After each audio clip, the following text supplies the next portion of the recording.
பிரியமானவர்களே, இந்த நாளிலும் தேவனுடைய வார்த்தையை நம்ம தியானிக்க இருக்கிறோம்.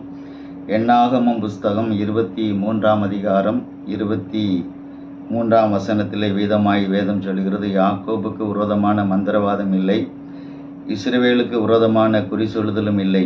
தேவன் என்னென்ன செய்தார் என்று கொஞ்ச காலத்திலே யாக்கோபையும் இஸ்ரவேலையும் குறித்து சொல்லப்படும். இந்த நாட்களிலே பல இடங்களிலே குறி சொல்லுகிற ஆவிகள் கிரியை செய்கிறதை பார்க்க முடியும். மந்திரவாதங்கள் அதிகமாய் செயல்படுகிறது. மந்திரவாதிகள் எழும்பி இருக்கிறார்கள். மந்திரவாதங்கள் பண்ணுகிறவர்கள் அங்கங்கே விளம்பரம் கொடுத்து கொண்டு இருக்கிறதை நம்ம பார்க்கிறோம்.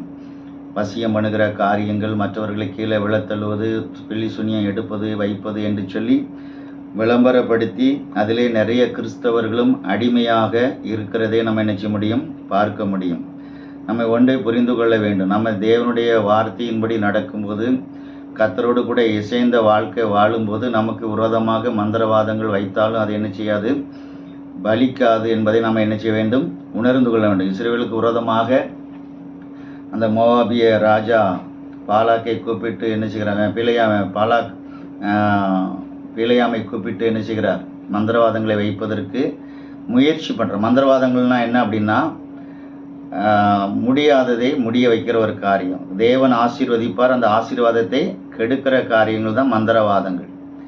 தேவன் ஆசீர்வதிக்கக்கூடாது, நல்லவர்கள் இடறணும், நல்லவர்கள் ஜெயிக்கக்கூடாது, நல்லவர்கள் அவமானப்படணும், நல்லவர்கள் ஆக்சிடென்ட்டில் சாகணும், நல்லவர்கள் அவமானம், இப்படிப்பட்ட பல காரியங்களுக்காக பில்லிசூனியங்கள் என்ன செய்கிறது, வைக்கப்படுகிறதை நம்ம என்ன செய்ய முடியும், பார்க்க முடியும். ஆனால் பில்லிசூனியம் வைக்கிறவங்களே சொல்லுவாங்க, வைத்து கொண்டு இருக்கிற அந்த மந்திரவாதிகளிடத்தில் கேட்டால் கூட சொல்லுவாங்க, ஜெபிக்கிறவர்களுக்கு அது பலிக்காது, ஒழுங்காக கர்த்தரை தேடுகிறவர்களுக்கு நாங்கள் வைக்கிற அந்த பில்லிசூனியம் என்ன செய்யாது, பலிக்காது.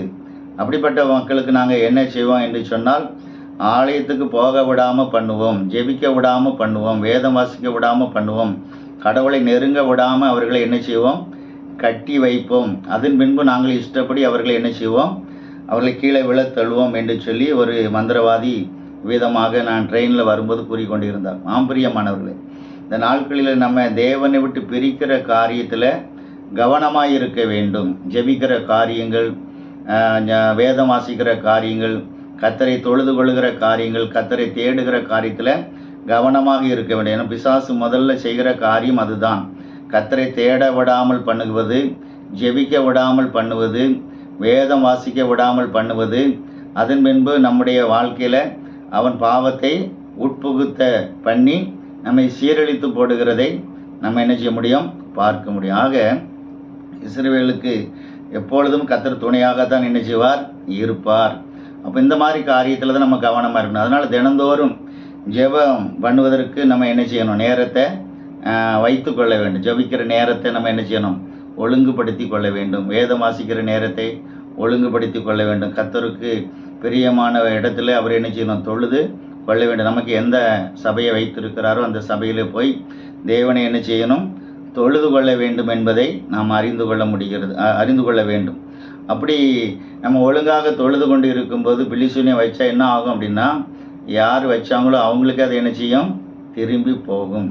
அதை என்ன உணர்ந்து கொள்ள வேண்டும். யார் வச்சாங்களோ அவங்களுக்கே திரும்பி போகும்.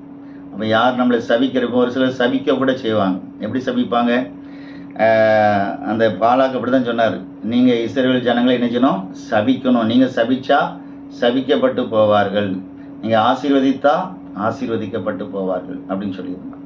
பாருங்கள், பிலேயாம் தேவனுடைய மனுஷன் என்று தான் சொல்லப்பட்டிருக்கிறது.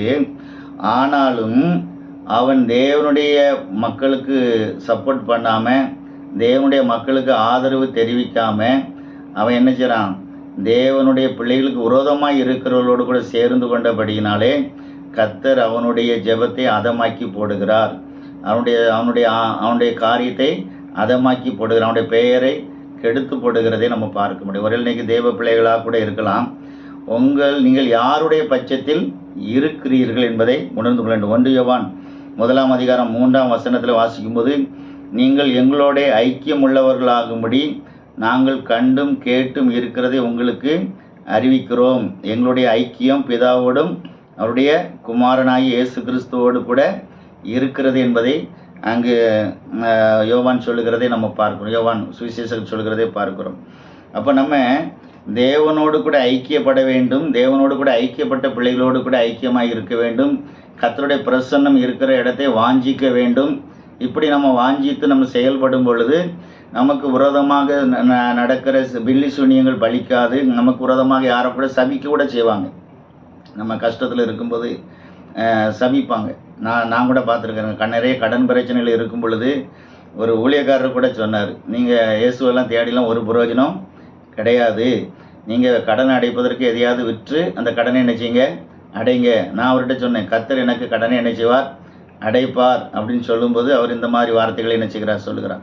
இதுதான் சபிக்கிற காரியங்கள், நம்ம விழத்தட்டுகிற காரியம், அவிசுவாசத்தை உண்டு பண்ணுகிற காரியங்கள். கடைசியில் பார்த்தா அவர் சொன்னது பலிக்கலை.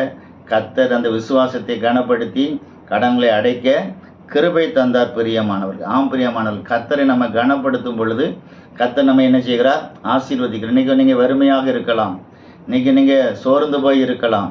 ஆனால் தேவனோடு கூட உடன்படிக்கை ஏற்படுத்தி கொள்ளுங்க. கர்த்தருடைய பலன் உங்கள் கூட என்ன செய்யும், வரும். கர்த்தருடைய கிருபை உங்கள் மேலே என்ன செய்யும், வரும். உங்கள் சோர்வுகளை கர்த்தர் மாற்றுவார். உங்களுடைய பலவீனங்களை கர்த்தர் மாற்றுவார். உங்களுடைய உங்களுக்கு இருக்கிற தீமையான காரியங்களை கர்த்தர் வெளிப்படுத்தி அவைகளை என்ன செய்வார், அப்புறப்படுத்துவார். இதுதான் தேவன் செய்கிற காரியம். எதனால் வறுமை வருது, எதனால் தரித்திரம் வருகிறது? வெறுங்கையோடு கூட போன அந்த யாக்கோபை கர்த்தர் என்ன செய்தார், ஆசீர்வதித்தார் என்று சொல்லி பார்க்கிறோம். யாக்கோபை ஒரு சிலர் சபித்து கொண்டு இருந்தார். யார்? ஏசா சபித்து கொண்டிருந்தான். வந்த உடனே என்ன செய்வேன், கொண்டு போடுவேன் என்று சொல்லி அவனுடைய இருதயத்தில் ஒரு வெறுப்பு, ஒரு கோபம், அவனை ஒரு சபிக்கிற ஒரு காரியம் காணப்பட்டது.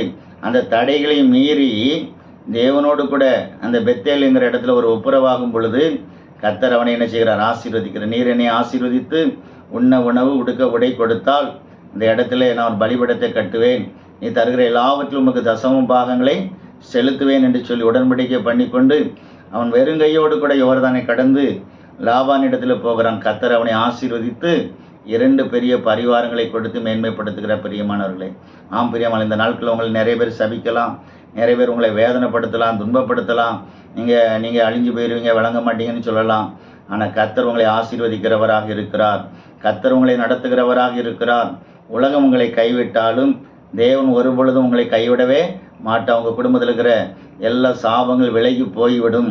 என வெளிச்சம், கர்த்தர் உங்களுக்கு நித்திய வெளிச்சமாக இருந்து அந்த வெளிச்சத்தை பிரகாசிப்பிக்க பண்ணி அந்த நோயிலிருந்து விடுதலை பண்ணுவார், அந்த சாபங்களிலிருந்து விடுதலை பண்ணுவார், அந்த பலவீனத்திலிருந்து விடுதலை பண்ணுவார்.